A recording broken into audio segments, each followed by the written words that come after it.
Hello दोस्तों, welcome in this channel. आज हम पढ़ेंगे रिन्यूएबल सोर्स ऑफ एनर्जी में। चलते हैं फर्स्ट स्लाइड पर।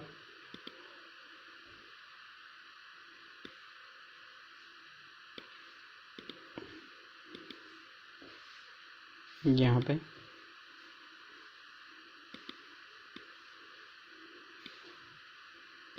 आज हमारा नेक्स्ट टॉपिक चालू होगा।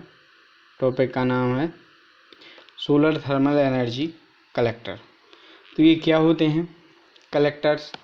कलेक्टर मीन्स कलेक्ट करना, ठीक है।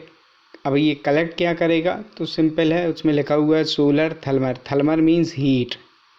थर्मल वर्ड जहाँ भी आता है उसको हीट हम कह सकते हैं, एनर्जी, ठीक है। तो हीट को ये एब्जॉर्ब करेगा, जो सन से जो रेस आ रही हैं, रेडिएशंस आ रही हैं उनको।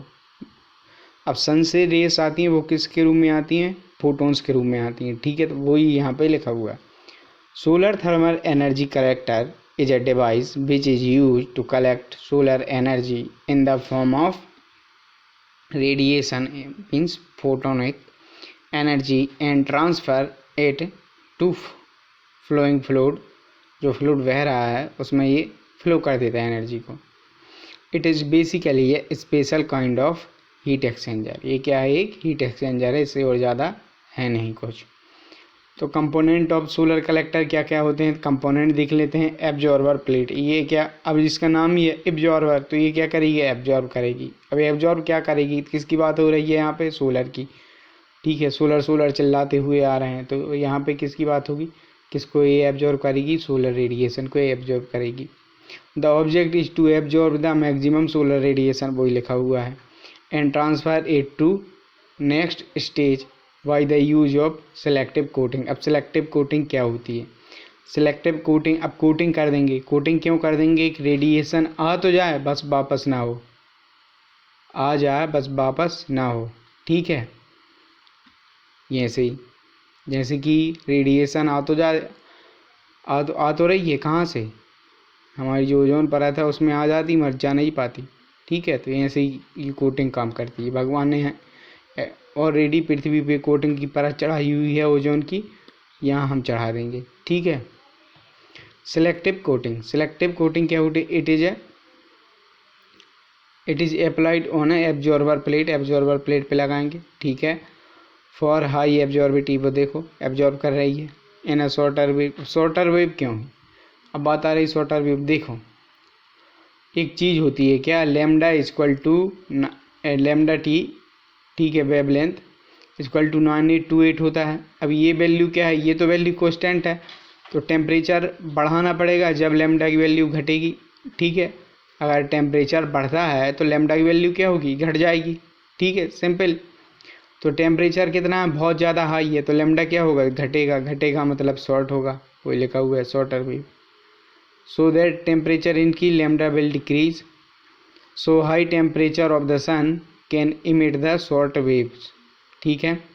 ए reason solar radiation and low emissivity in a long wave, ठीक है। रीजन री रेडिएशन, अब लॉन्ग वेव होगी तो री रेडिएशन होगा। री रेडिएशन मतलब रेडिएशन जो है वो वापस हो जा रही हो, ठीक है। कैसे? वो हम यहाँ पे देखेंगे फ्रॉम ए एब्जॉर्बर प्लेट। अब ये आप थर्मल एनालिसिस ये बाद में पढ़ेंगे। ये सबसे पहले ये क्या है? एक फ्लैट प्लेट कलेक्टर है, ठीक है। यहाँ पे ये शेडेड रीजन है, ठीक है। अब यहाँ से सन से रेडिएशन आ रही, आई टी मीन्स, अब देखो आई टी हमने पढ़ाया था ग्लोबल रेडिएशन या टोटल रेडिएशन, ठीक है। तो वही है टोटल रेडिएशन किसको बोलते हैं? आई बी क्या है? Beam radiation plus diffuse radiation या इनडायरेक्ट रेडिएशन, ठीक है। दोनों को मिला के ये रेडिएशन आ रही हैं। ये जैसे प्लेट से टकरानी, ये वापस हो गई, वापस हो गई, तो इसने कुछ एब्जॉर्ब किया, देन रिफ्लेक्ट हुआ, तो ये हो गया 1 - अल्फ़ा। तो एब्जॉर्ब हो, ठीक है। रिफ्लेक्टिविटी अल्फ़ा क्या है यहाँ पे? रिफ्लेक्टिविटी है, ठीक है, इनटू आई टी, ठीक है। यहाँ पे ये लिखा हुआ है। तो ये अब यहाँ पे बीम है, अब इसका एक टेम्परेचर बढ़ेगा। टेम्परेचर बढ़ने के बाद क्या होगा? इससे भी रेडिएशन निकलेगी, ठीक है, वो क्या होंगी, अब टेम्परेचर क्या है बहुत कम, तो वेवलेंथ क्या होंगी, लंबी होंगी, लॉन्गर होंगी। ठीक है, लेमडा टी की वैल्यू क्या है 298। टेम्परेचर क्या है कम है, तो लेमडा की वैल्यू मतलब वेवलेंथ क्या होंगी, बड़ी होंगी, लॉन्ग होंगी। ठीक है, तो वो यहाँ पे लिखा है लॉन्ग वेवलेंथ। ठीक है, उसकी यही सब स्टीफन बोल्टमैन कांस्टेंट ये सब वो लिखा हुआ है, absolute temperature to the power of absolute temperature. ठीक है, टी क्या है, ये थिकनेस है, थिकनेस क्या होनी चाहिए, कम होनी चाहिए। ये कब, ये हम आगे पढ़ेंगे क्यों होनी चाहिए। ठीक है, तो इसमें कोई ऐसा तोप है नहीं, एब्जॉर्बर प्लेट इसी के बारे में लगा हुआ है। अल्फ़ा क्या होता है, इसकी वैल्यू 1 है फॉर शॉर्टर वेव के लिए। इमिसिविटी भी लो 0 है, क्यों, लॉन्गर वेव लेंथ के लिए क्यों है 0, जब भी तो ये काम करेगा। ठीक है, अब बात आती है यहाँ पे, तो ये थर्मल एनालिसिस है, इसमें कुछ नहीं है, बस वही फॉर्मूले यहाँ पे जो थे वो यहाँ पे लिखे हुए हैं। स्टेडी स्टेट द एफिशिएंसी बराबर होती है क्या, क्यू नेट अपॉन वर्क इनको, वर्क क्या है यहाँ पे आई जो है ये आई है। ठीक है, तो इसको सॉल्व करेंगे तो ये आंसर आ जाएगा। इसमें कोई तो चीज़ है नहीं जो इसको हम समझा सकें। ठीक है, सिंपल है, आप देख सकते हैं पूरी वीडियो में, इसको आप आसानी से देख सकते हैं, फ़ोटो ले लेना। ये है, ये है, ये देख लो अच्छे से, इसका स्क्रीनशॉट ले लो, देन इसके बाद में इसको ले लो स्क्रीनशॉट, और इसके बाद में इसको सब ले लेना है जहाँ जहाँ हम पढ़ते गए। ठीक है, चलो नेक्स्ट चलते हैं, टाइम हमारे पास बहुत ही कम है, 7 ही मिनट हो गया।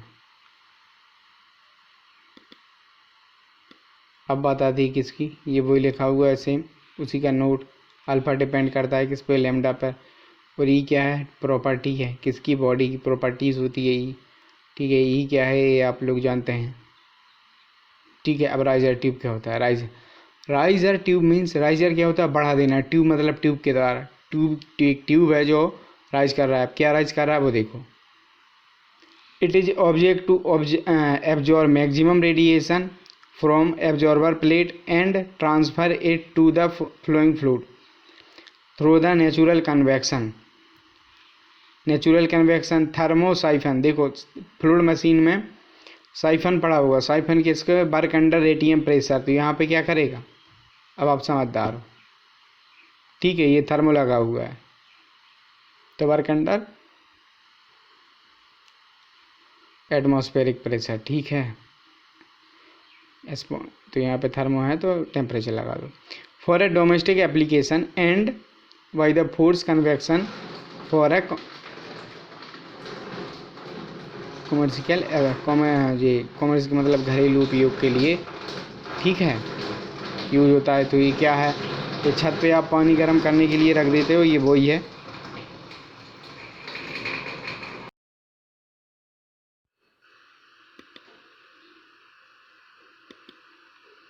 ठीक है, तो हाँ हम कहाँ थे, ये यहाँ ऐसे सिस्टम इसका चलता है, तो ये कहाँ पे लगा होता है, ये यहाँ पे लगा होता है, तो ऊपर ये सोलर पैनल होता है, तो यहाँ पे ये रेस वगैरह आती हैं।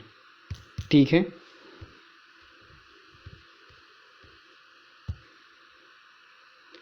यहाँ पे ये रेस वगैरह आती हैं, तो ये क्या है, थर्मोसाइफन मैंने बता दी। तो इसका टेम्परेचर 600 सेल्सियस तक में पहुँच जाता है। ठीक है, अब इसका टेम्परेचर तो बहुत ज़्यादा है, तो क्या करना पड़ेगा, इसमें फ्लूइड को फ्लो कराना पड़ेगा।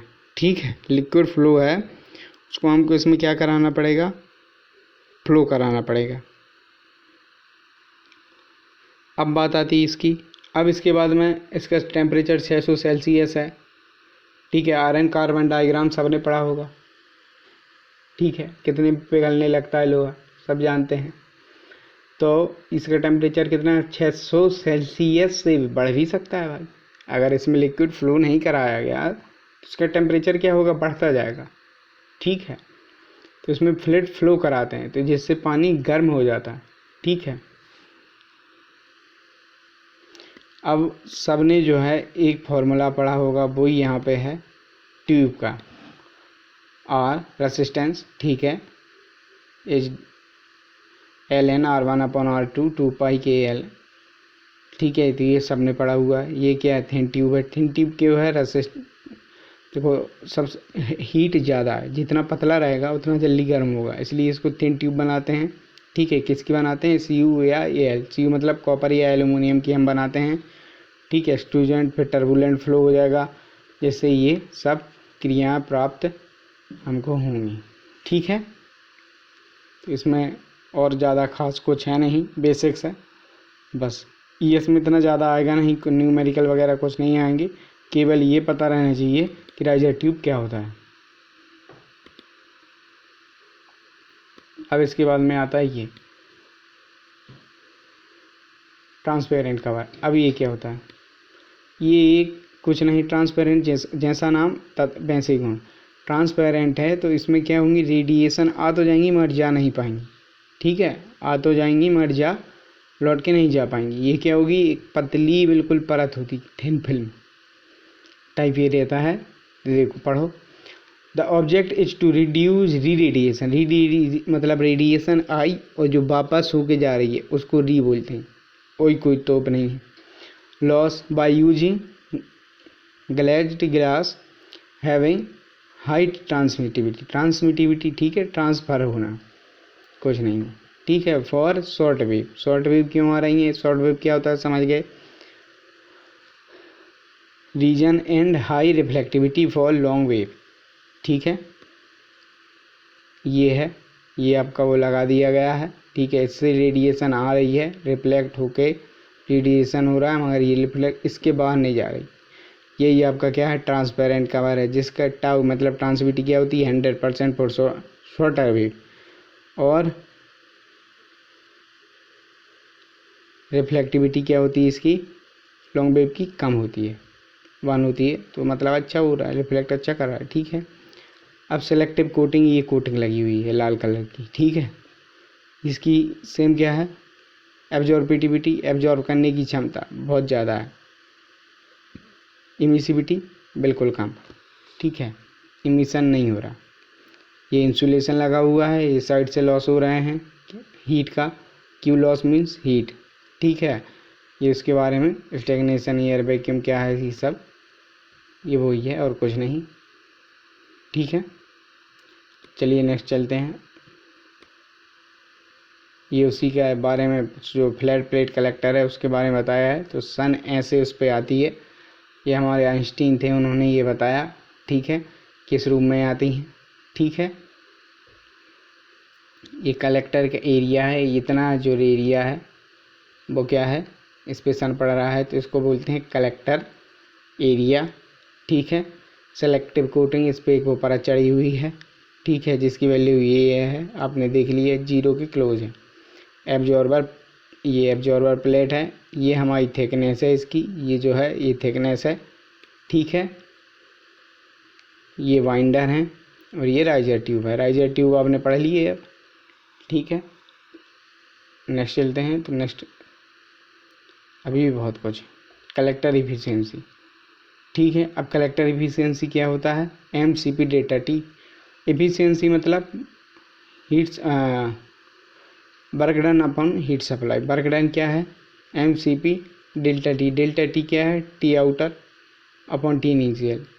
आउटर में कितना निकला, इनिशियल में कितना दिया, ठीक है। IT मीन्स जो रेडिएशन आ रही हैं, और एरिया ऑफ द कलेक्टर, ये इसकी इफिशियंसी है। It is depend on useful energy given to the fluid flowing through the collector to the energy input on a solar collector system. कुछ नहीं है, ठीक है, सिंपल है, एक बार पढ़ोगे याद हो जाएगा। स्क्रीनशॉट ले लो बढ़िया से। अब आता है क्या, रेडिएशन ऑप्टिक्स, ठीक है। तो ये भी बहुत, ये एक नली है, एक प्रकार की कह सकते हैं खोखली, ठीक है। इसकी ट्रांसमिटिविटी, एब्जॉर्बिटिविटी प्रोडक्ट, ये क्या करता है, ट्रांसमिट करेगा और एब्जॉर्ब करेगा, ठीक है। तो इसकी इफिशियंसी क्या होगी, बहुत ज़्यादा हाई होती है, क्योंकि इसमें ट्रांसमिटिविटी इसकी बहुत ज़्यादा हाई होती है। तो यहाँ पे इंसिडेंट रेडिएशन, टोटल रेडिएशन आई, बीम प्लस डिफ्यूज, ठीक है, इसने ये ट्रांसमिट किया 1 minus alpha into T. Alpha की वैल्यू क्या है 0.95, ठीक है। फिर यहाँ पे ये रिफ्लेक्ट होता जा रहा है, वैल्यू कम होती जा रही है। ये कुछ ऐसा लगेगा जैसे कि हमने एक्सपोनेंशियल स्मूथिंग मेथड पढ़ी थी, किसमें, इंडस्ट्रियल इंजीनियरिंग में। ये वही फॉर्मूला है, यहाँ चेप भी दिया गया है, ठीक है। ये सामने आपकी आ गई, ये टाउ है, ठीक है। टाउ में ऐसे बनाता हूँ, ये टाउ है, ट्रांसमिटिविटी जो बता रहा है, ठीक है। तो ये यहाँ तक ख़त्म होता है। चलिए मिलते हैं हम नेक्स्ट वीडियो में, जब तक के लिए गुड बाय। आगे हम पढ़ेंगे क्या,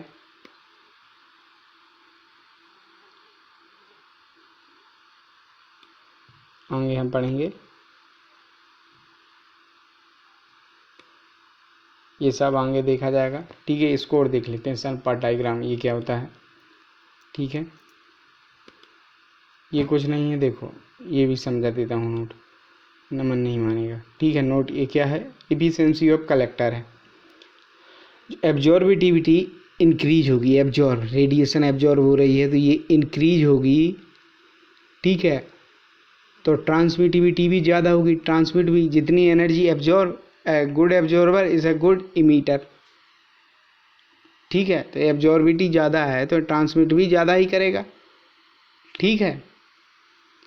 अब ये ज़्यादा है तो क्यू नेट आपका क्या होगा, इंक्रीज होगा, उससे क्या होगा, यूजफुल। अब जब ज़्यादा है तो यूजफुल होगा, तो कलेक्टर एफिशिएंसी फिर से बढ़ जाएगी। कलेक्टर एफिशिएंसी कब बढ़ेगी, क्यू नेट बढ़ेगा तो कलेक्टर एफिशिएंसी बढ़ जाएगी, ठीक है। डब्ल्यू नेट अपॉन क्यू, समझ गए हैं। जब वर्क डन बढ़ेगा तो एफिशिएंसी भी बढ़ेगी, यही है और कुछ नहीं। थर्मोडायनेमिक ना बनती हो तो यहाँ पे वीडियो डाली हुई हैं, वो भी देख सकते हैं।